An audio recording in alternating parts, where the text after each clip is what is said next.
This right here is a Mazda Miata NA, and today I'm going to show you how to install a dash cam on yours, so let's get into it. I'll be using a Nextbase 322 GW dash cam and a hardwire kit from Dongar to get my setup dialed in.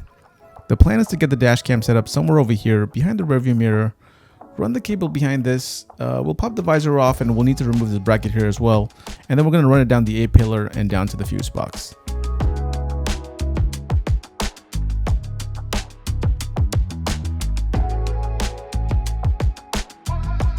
Okay, with these two things removed, I can get behind this panel right here, but it's still a little bit tight, so I'm going to go ahead and loosen the screws to the rearview mirror.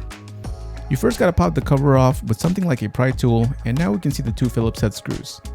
You don't need to remove this. I loosened it a good bit and it gives me enough room to work with.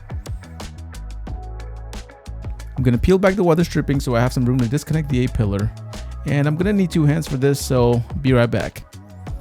This was kind of a pain to remove, honestly. It's held in place by two metal tabs, a plastic dowel pin thing, and a hinge at the very bottom. You can use your pry tool to pop these out of place and then pull towards you.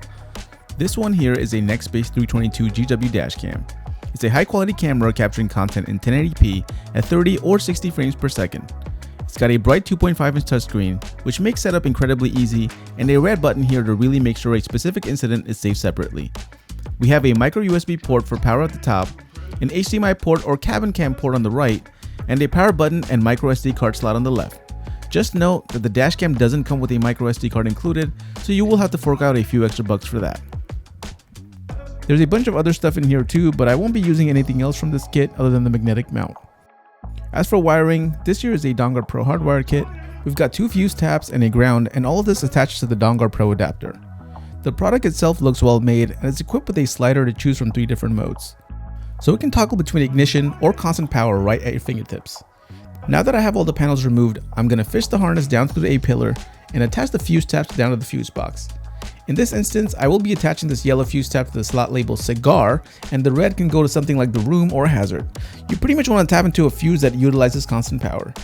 As for the ground cable, I'm going to attach this to the nut over here. Now that I have it all hooked up, let's go ahead and turn on the vehicle to make sure the unit is receiving power.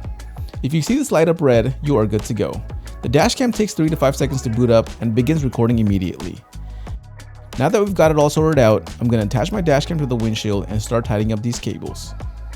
Okay, so I ended up attaching the Dongar PRO here for easy access and ran the harness through the panel this way and down the A-pillar. I also taped the cable against the A-pillar for a little extra tidiness and pulled the excess cable down into the footwell.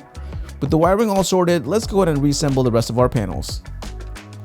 And here is the final result, a sweet dashcam setup using a Nextbase dashcam and a Dongar PRO adapter.